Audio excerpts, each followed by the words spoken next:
আপনারাও তো মা, সকলেরই ঘরে সন্তান আছে। পারবেন নিজের সন্তানকে কারোর হাতে জনমের মতো তুলে দিতে? পারবো না। আজ যদি মাতা পদ্মাবতী না দিতেন, আমরা নিত্যানন্দ প্রভুকে কেউ পেতাম না মা, কেউ পেতাম না। আজ যখনই পদ্মাবতী ছোট্ট সন্তানকে জনমের মতো সন্ন্যাসীর হাতে সঁপে দিলেন, সন্ন্যাসীর চরণে প্রণাম করে আহা মাতা পদ্মাবতী হারাই পণ্ডিতের দুজনের মাতা পিতার চরণে প্রণাম জানিয়ে সন্ন্যাসীর হাত ধরে চলে গেলেন। নিতাই গৌর হরিবোল হরিবোল। যখন চলে যাচ্ছেন, ঘর ছেড়ে বাহির হয়েছে, মাতা পিতা দুজনে বসে পথের ধারে দাঁড়িয়ে দাঁড়িয়ে সন্তান যতদূর যায়, যতদূর দেখা যায়, এক দৃষ্টিতে তাকিয়ে আছে। চলে যাচ্ছে জনমের মতো সন্তান। মা পদ্মাবতী যখন বেশ কিছুটা দূরে চলে গেছে, হঠাৎ তিনি চিৎকার করে ডেকে উঠলেন, কুবের! একবার মা বলে ডাক রে, একবার মা বলে ডাক রে, একবার মা বলে ডাক রে, একবার মা বলে ডাক রে, তোর চাঁদ বাদনে ওই বাবালা ডাক জনমের মতো শুনে নে রে। তোর চাঁদ বাদনে মা বলা ডাক জন্মের মতো শুনে নে রে। ছুটতে ছুটতে মায়ের কাছে এসে বলছে, মা বারবার যদি পিছন থেকে ডাকো আমি যাব কি করে মা? আর ডেকো না, বিদায় দাও মা, বিদায় দাও। মায়ের কাছ থেকে বিদায় নিয়ে সন্ন্যাসীর হাত ধরে চলে গেল মা। নানা তীর্থ ঘুরে বেড়াচ্ছে সন্ন্যাসী ঠাকুরের হাত ধরে। নানা তীর্থ ঘুরতে ঘুরতে হঠাৎ ছোট্ট ছেলে কুবের বলে উঠলেন, সন্ন্যাসী ঠাকুর, তুমি আমাকে নিয়ে এইভাবে ঘুরছো, আমার কি কোনো গতি হবে না? হবে হবে কুবের, হবে। মুম্বাইতে একটি জায়গা আছে, যে জায়গাটির নাম হচ্ছে পাণ্ডুয়াপুর। ওই পাণ্ডুয়াপুর একটি নদী আছে, ভীমা নদী। সেখানে আমার গৌর হরি আহা নিত্যানন্দ প্রভুকে মানে কুবেরকে নিয়ে গিয়ে সন্ন্যাসী বললেন, শোনো কুবের, ভালো করে স্নান করে এসো নদী থেকে। স্নান করে এলো। এবার সন্ন্যাসী ঠাকুর কুবেরের শ্রুতিমূলে বদন দিয়ে কৃষ্ণ মন্ত্রে দীক্ষিত করল। দীক্ষিত হবার পর এবার কুবের সন্ন্যাসী চরণে প্রণাম করল। যেই না প্রণাম করে বদনটা তুলেছে, দেখছে সন্ন্যাসী নেই। কোথায় গেল? সন্ন্যাসী ঠাকুর, তুমি কোথায় গেলে? আমি তোমায় দেখতে পাচ্ছি না কেন? হঠাৎ কুবেরের অন্তর থেকে বলে উঠল, ভয় পেও না, আমি তোমার হৃদয়ে আছি। তবে আজ থেকে তোমার নাম আর কুবের নয়, আজ হতে তব না হইল নিত্যানন্দ। কলিজীবের দ্বারে দ্বারে বিলাবে আনন্দ। এ কলিজীবের দ্বারে দ্বারে তুমি বিলাবে আনন্দ। হরিবোল। নিত্য যিনি আনন্দ দেন সেই তো নিত্যানন্দ। নিত্যানন্দ প্রভু যেই না পরিচয় পেয়েছে মা, নিজেকে চিনতে পারলেন। ও দুই শক্তি এক হয়ে গেছে। তো যেই দুই শক্তি এক হয়ে গেছে, পরিপূর্ণ শক্তি পেয়ে পূর্ণ শক্তি পেয়ে বলে উঠলেন, আমি নিত্যানন্দ। আমি যদি নিত্যানন্দ হব তাহলে আমি ব্রজের বলরাম, আর আমি যদি ব্রজের বলরাম হব তাহলে আমার কানাই কোথায়? কানাইকে ছাড়া তো বাঁচবো না। এবার দেখি আমার মায়েরাই বলুক হরে কৃষ্ণ। ও মা আমার দিকে। নিত্যানন্দ প্রভু ভাই কানাইয়ের জন্য পাগল হয়ে ঘুরছে এবার ভাইকে খোঁজার জন্য। কোথায় আছে নিত্যানন্দ প্রভুর ভাই কানাই? জোরে বলুন। নবদ্বীপে। নিতাই গৌর হরি বল। একদিকে গৌর হরি তিনি বলাই দাদার জন্য পাগল হয়ে বসে আছে, আর একদিকে নিত্যানন্দ প্রভু তিনি কানাইয়ের জন্য এবার নানা তীর্থ ঘুরছে। কোথায় আছে কানাই? পঞ্চভাবে ভাইকে সেবা দিত, সেই কানাই ছাড়া আমি থাকবো কি করে? যেমন করে হোক কানাইকে খুঁজে বের করতে হবে। এবার সর্বত্রে সমস্ত তীর্থ ঘুরছে কানাই কানাই বলে। নানা তীর্থ ঘুরতে ঘুরতে এলো কোথায়? এই মতো যত তীর্থ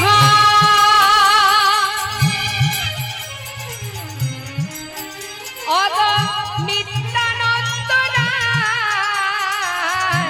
নিত্যানন্দ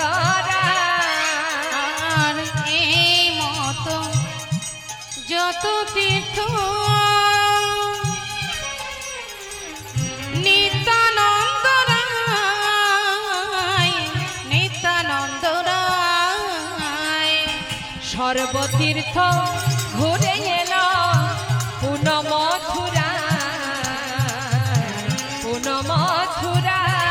নিতাই সর্বতীর্থ ঘুরে এলো এই পূর্ণ মথুরায়। দেখো দেখো পূর্ণ মথুরা। ও মথুরাবাসিনী। নিত্যানন্দ প্রভু জিজ্ঞাসা করছে ও মথুরাবাসিনী তোমরা মথুরায় থাকো? হ্যাঁ গো হ্যাঁ। আমি জিজ্ঞাসা করছি তোমরা কি মথুরায় থাকো? এখানে থাকো তো? হ্যাঁ গো হ্যাঁ আমরা মথুরায় থাকি। আচ্ছা তোমরা বলতে পারো এখানে আমার কানাই কোথায় আছে? মথুরাবাসিনী বলছে কানাই কি মথুরায় থাকে? সে কোথায় থাকে? বৃন্দাবনে। আরে তোমার কানাই মথুরায় থাকবে কেন? সে তো বৃন্দাবনে। বাবা বাবা। ও মথুরাবাসিনী আমার ভাই বৃন্দাবনে যাক, একটা কথা জিজ্ঞাসা করব, বলো মথুরাবাসিনী আমার ভাই কানাই বৃন্দাবনে যা যা করতো এখনো সেইগুলোই করে তো? মানে ও ঠাকুর তুমি কিসের কথা বলছো একটু বুঝিয়ে বলবে? আচ্ছা ঠিক আছে শোনো শোনো বুঝিয়ে বলি। আমার ভাই কানাই বৃন্দাবনে আগে যা যা করতো, কি কি করতো মা? বাঁশি বাজাতো, ধেনু চড়াতো, বনে খেলা খেলতো, তাই না? সেইগুলো একে একে জিজ্ঞাসা করছে নিতাই চাঁদ। কেন? তাহলে বৃন্দাবনে গেলে তাড়াতাড়ি ভাইকে খুঁজে পাওয়া যাবে। বলো না মথুরাবাসিনী আমার ভাই কানাই এখনো কি বৃন্দাবনে? দেখুন এই যে ভজনটা আপনি আস্বাদন করছেন ভবা পাগলার ভজন, তা এখানে একটা কথা আমরা পরিবর্তন করেছি। মানে আমরা যেটা শুনি এখনো সেই বৃন্দাবনে বাঁশি বাজে, তাই না? তা এই যে এখনো সেই বৃন্দাবনে বাঁশি বাজে কাউকে বোঝানোর জন্য যদি গাওয়া হয় এখনো সেই বৃন্দাবনে বাঁশি বাজে কথাটা আমরা শুনি। কিন্তু যেহেতু এখানে জিজ্ঞাসার ব্যাপার সেই জন্য সেই কথাটা তুলে সেখানে কি বসানো হলো? এখনো কি বৃন্দাবনে বাঁশি বাজে বাজে রে? এখনো কি বৃন্দাবনে বাঁশি বাজে বাজে রে? এখন কি বৃন্দাবনে ও সেই বাঁশির গানে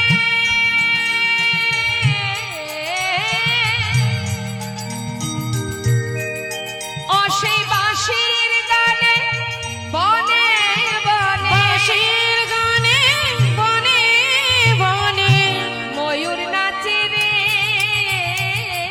এখন কি বৃন্দাবনে বাঁশি বাজে বাজে রে? এখন কি বৃন্দাবনে? ও মথুরাবাসিনী বলো না এখনো কি ধেনু গুলি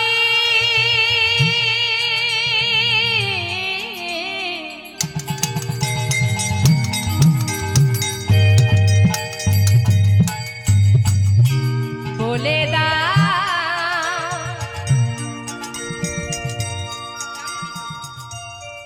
ওহে মথুরা বাসী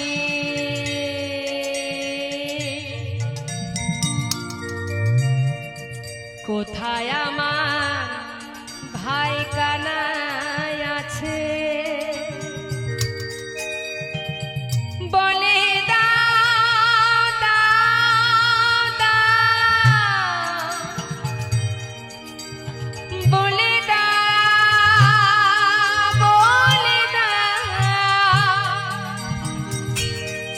আমার প্রাণের কানা সে কি ধেনু চড়া বাসে বাজা এখনো সেই ধেনুগুলি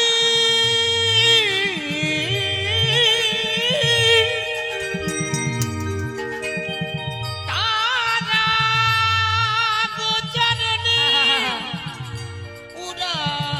উড়াই ধুলি সখাই সখা কোলা কোলি সখাই সখাই কোলাকুলি প্রিয় বন্ধু সনে কুলাকুলি বনমাঝারে এখনো তাই গৌর হরি বল, হরি বল। বাঁশি বাজে বাজে রে এখন কি বৃন্দাবনে বাজি বাজে বাজে রে এখন কি বৃন্দাবনে হরিব মথুরাবাসিনী বলছে ও ঠাকুর শোনো শোনো শোনো তোমার ভাই বাঁশি বাজায় না ধেনু চড়ায় না কি করে অত শত আমরা জানি না তুমি একবার নিজে গিয়ে দেখে এসো হরি বল। যেই না বলেছে সঙ্গে সঙ্গে নিত্যানন্দ প্রভুর আর আনন্দ ধরছে না তাড়াতাড়ি করে ছুটতে ছুটতে যাচ্ছে মা বৃন্দাবনের পথে হরি বল।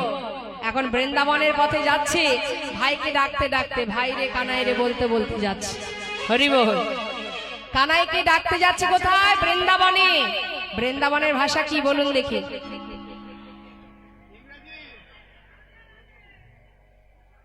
রাধে রাধে আমরা তো সবাই বলি কিন্তু বৃন্দাবনের ভাষাটা কি হিন্দি না বাংলা নাকি ব্রজবনী ভাষা হ্যাঁ তা নিত্যানন্দ প্রভু যাচ্ছে কানাইকে ডাকতে ডাকতে বৃন্দাবনের ছোট ছোট বালকদের বলা হয় লালা আর মেয়েদের বলা হয় বাচ্চাদের বলা হয় বালিকা আহা লালি অর্থাৎ আজ আমার নিত্যানন্দ প্রভু কানাইকে ডাকতে ডাকতে যাচ্ছে কি বলতে বলতে যাচ্ছে ব্রজবলী ভাষায় বলছে কি বলছে ভাইয়া রে কানাইয়া রে ও তু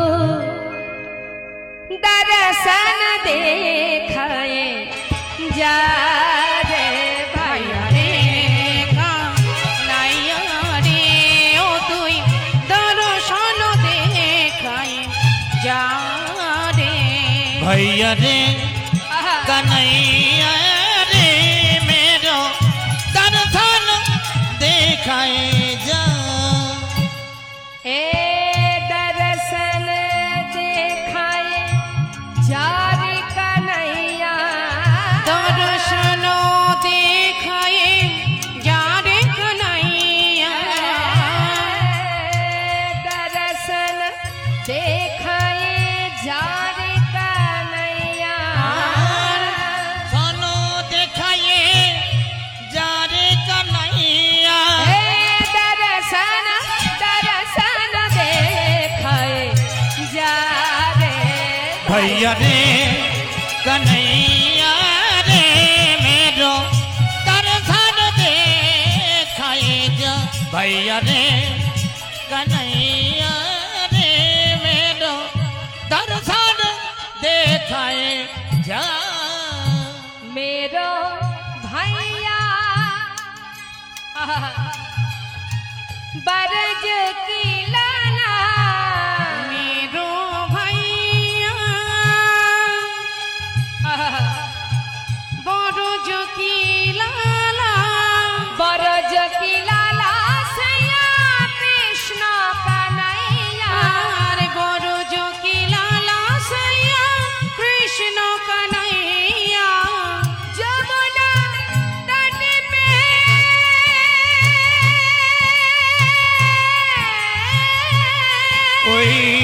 যমুনা তটি পে যমুনা তটে পে বংশী বাজাইয়া যমুনার তটি পে বংশী বাজাইয়া মুরলি বাজাইয়া মুরলি বাজাইয়া যায় রে भैया ने कन्हैया रे मेरो दर्शन देखाए जा भैया रे कन्हैया रे मेरो दर्शन देखाए जा होई दर्शन देखाए जा होई दर्शन देखाए जा বৃন্দাবনেতে এসে পৌঁছালো মা। বৃন্দাবনে আসবার পর হলো কি, বৃন্দাবনে সমস্ত জায়গা ঘুরছে, কোথাও কানাইকে পাচ্ছে না। যখন কানাইকে পাচ্ছে না, এবার নিজেকে ত্যাগ করবে, মানে স্থির করেছে আমি আর বাঁচতে চাই না। যে প্রাণে কানাই নেই সে প্রাণ বেঁচে থেকে লাভ কি? নিতাই গৌর হরি হরি। এটা সত্য কথা। যে প্রাণে গোবিন্দ নেই, যে প্রাণে আমার ভগবান নেই, সে প্রাণ বেঁচে থাকার চাইতে মরে যাওয়া ভালো। দেখুন শ্রীমতী রাধারানী একদিন সখীদের বলছে, আয় সখী, আজ আমি মান করে বুঝেছি, এতদিন ভেবেছিলাম বধূ শুধু আমার, আজ মান করে বুঝলাম বধূ শুধু আমার একার নয়, সবহবন্ধবকান, সে সকলে। অর্থাৎ তাকে যে ভালোবাসে সে তার হয়ে যায়। তাই সখীরা বলেছিল, রায় তুই তোর বধূকে তাড়িয়ে দিলি, বলি শোন, কানু হেন ধন যে করে হেলনো, তার কি জীবনের আশ, তার মরা ভালো বেঁচে কি বা ভালো, কহে দ্বিজ চণ্ডীদাস। অর্থাৎ যে কৃষ্ণধনকে অবহেলা করে, যে কৃষ্ণধনকে হেলা করে, তার বাঁচার চাইতে মরে যাওয়া ভালো। নিতাই গৌর কি, তাই তো? যারা গোবিন্দকে ভালোবাসে না, দেখবেন আছে অনেকে নাস্তিক ব্যক্তি আছে না, পাষণ্ড ব্যক্তি, আবার তারা সাধুদের দেখলে কি বলে, জয় নিতাই, জয় নিতাই, ব্যঙ্গ করে, ঠাট্টা করে মা, তাই না? সাধুরা কি করে? প্রতিবাদ করে, কেন বললি? সব তারা কি বলে? আশীর্বাদ। আবার বল, ওরে যে নাম মুখে উচ্চারণ করতে চাস না, আমাকে ব্যঙ্গ করতে গিয়ে যদি মুখে উচ্চারণ করিস তাতেই মঙ্গল। বল, আবার বল, যতবার আমায় দেখবি ততবার বলবি, তাতে কি হবে? হেলাই বা শ্রদ্ধায় যে বা নাম লয়, ক্রমে ক্রমে কৃষ্ণ ভক্তির হয় উপচয়। নিতাই গৌর হরি। তুমি যেভাবেই বলো না কেন, যেমন করেই বলো না কেন, নামের যে ক্রিয়া সে তো দেখা দেবেই দেবে, তাই না? যেভাবেই বলো, কৃষ্ণ গালি দিতে যদি কেউ করে কৃষ্ণ নাম উচ্চারণ, সেই সে নাম হয় তার মুক্তির কারণ। তার মানে তুমি কাউকে গালি দিতেও যদি কৃষ্ণ নাম বলো তাতেও মঙ্গল, তাতেও মঙ্গল, যেভাবেই বলো তাতে মঙ্গল। হরি বল। হেলাই বলো, শ্রদ্ধায় বলো, যেভাবেই বলো না কেন। আগুনে যদি আপনি হাত দেন, আগুন কি ছাড়বে? মনে করুন আপনি দেখতে পাননি, না দেখে হাত দিয়েছেন। অনেকে বলে না, না দেখে না জেনে বিষ পান করলেও সে বিষে কোনো ক্রিয়া হয় না, বলে না? সেও নাকি আর কোনো কাজ হয় না, বিষ পান করলে সে নাকি মরে না, সে বেঁচে থাকে। না জেনে করেছে, তাতে কোনো দোষ নেই। কিন্তু জেনে রাখবেন, জেনে শুনে কেউ অপরাধ করলে তাতেও যেমন অপরাধ, না জেনে করলেও অপরাধ। আগুনে না জেনে হাত দিলে আগুন ছাড়বে না, ভুল করে কারেন্টে হাত চলে গেলে সেও ছাড়বে না। তার প্রমাণ বৃন্দাবনে সখারা কালিদহের বিষ জল যখন পান করেছিল, তারা তো জানতো না যে জলে বিষ মেশানো আছে, তাহলে বিষের ক্রিয়া কেন দেখা দিল? তাই জেনে রাখবেন, জেনে শুনে অপরাধ করলে অপরাধ, না জেনে করলেও অপরাধ। আমরা মনে করি, হরি বল, আমরা সদা সর্বদাই মনে করি যে আমাদের এই যে ভগবানের প্রতি বিশ্বাস, ভক্তি, ভালোবাসা যাদের নেই, যারা নাস্তিক ব্যক্তি। একদিন এক নাস্তিক ব্যক্তির সঙ্গে সাধুর কথোপকথন হচ্ছে। কোথায়? একটু ছোট করে বলি মা। একজন সাধু গেছেন বাবা অযোধ্যায়, প্রভুকে দর্শন করবেন, কয়েকদিন সেখানে থাকবেন, মায়ের একটু মন দেবেন। তা এখন এক সপ্তাহ একটা ঘর ভাড়া নিয়েছে। ঘর ভাড়া করে সেখানে আছে। আর যে ঘরে তিনি আছেন সেই ঘরে আরো এক ব্যক্তি আছেন, তিনি হচ্ছেন পাষণ্ড, নাস্তিক ব্যক্তি, তিনি সাধু নয়। এখন দুজনের মধ্যে কোনো রকমে কোনো কিছুতে মিল হচ্ছে না, চলতে ফিরতে খেতে ঘুমাতে কোনো কিছুতে তার সঙ্গে মিলছে না। মেলে কি? তিনি হচ্ছে নাস্তিক, ভগবানকে ভালোবাসে না, কিন্তু তার অনেক অর্থ আছে, সে টাকা পয়সায় ধনী, আর সাধু যিনি নামের ধনে ধনী। হরি বল। এখন দুজনের মধ্যে কোনো কিছুতেই মিল হচ্ছে না। সে সকাল 10টায় ঘুম থেকে ওঠে, আর সাধু ভোর 4টে থেকে উঠে ঝাঁঝ বাজিয়ে হরিনাম করে। এখন তার ঘুমের সমস্যা হয়। এইভাবে কয়েকদিন যেতে না যেতে সেই নাস্তিক ব্যক্তি বলে উঠলেন, এই যে অসাধু, শোনো, তোমার এই ঝাঁঝ বাজিয়ে হরিনাম করা বন্ধ করো। কেন? বলে দেখো, এই যে তুমি ভোর হতে না হতেই ঝাঁঝ বাজিয়ে করতাল বাজিয়ে হরিনাম করছো, আমি তো ঠিকঠাক ঘুমাতে পারছি না। আরে এই হরিনাম করে হবেটা কি শুনি? কাজ না করলে খাওয়া জুটবে না, কর্ম করতে হবে, রোজগার করতে হবে, না হলে কি তোমার ভগবান খাওয়াবে? অনেকে বলে না মা, বলে দেখবেন, না রে ভাই কীর্তন শুনতে যাব না, সময় কোথায়, সংসার করেছি, এখন কি আর কীর্তন শুনতে গেলে হবে? কাজ না করলে কি আর মুখে ভাত উঠবে রে? তোমার ভগবান তো আর খাইয়ে দেবে না। হরি বল। তা এখন সেই ব্যক্তিও সেই একই কথা বলছে, বলছে কাজ না করলে, রোজগার না করলে কি আর ভগবান খাওয়াবে? হ্যাঁ, বলি এসব ছাড়ো, কর্ম করো, কর্ম করো, টাকা পয়সা রোজগার করো, তাতে সংসারে সুখে থাকবে। করতাল বাজিয়ে ঝাঁঝ বাজিয়ে হবেটা কি? হ্যাঁ, তখন সেই সাধু বলে উঠলেন, সব হবে, তুমি যা চাইছো তাই হবে। মানে মানে আবার কি? সেই খাওয়াবে, সেই পিপাসায় জল দেবে, সেই তোমার অঙ্গের বসন দেবে, সেই তোমাকে খোদাই অন্ন দেবে, সেই দেবে দেবে। তাই হয়? নিজে রোজগার না করলে খাওয়া হবে? বলি শুধু তাই নয়, সে যেমন দেয়, আবার সে যদি মনে করে সে তোমাকে ধরে বেঁধেও খাওয়িয়ে দেবে।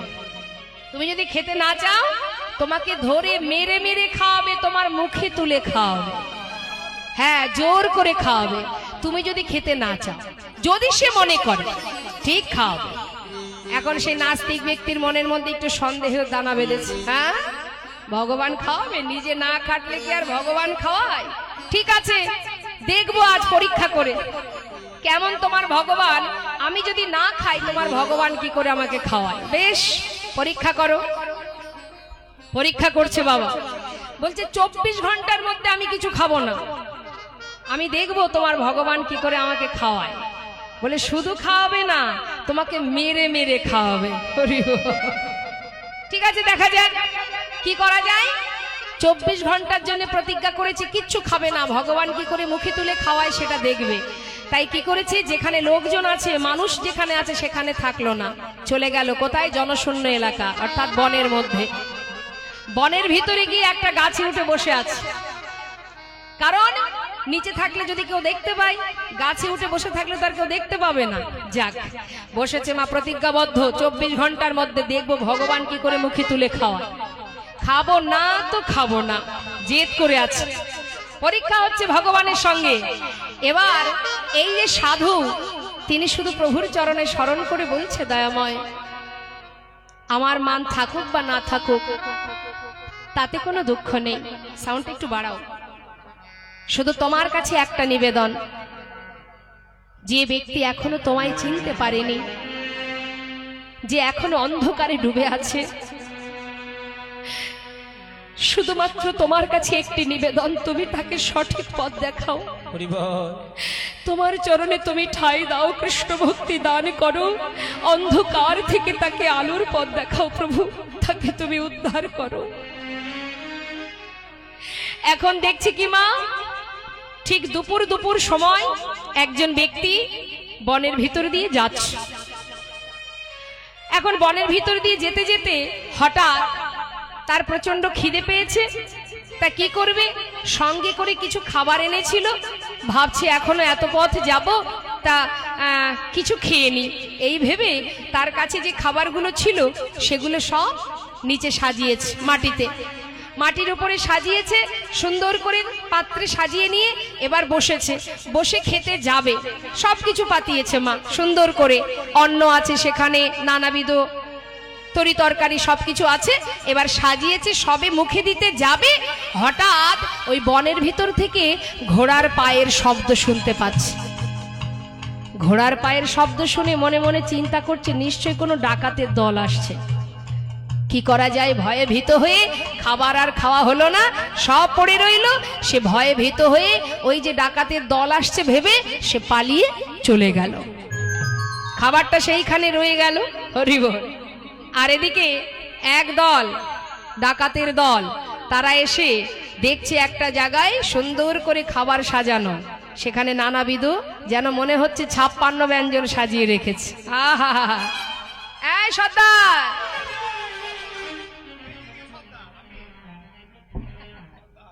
বলি এই যে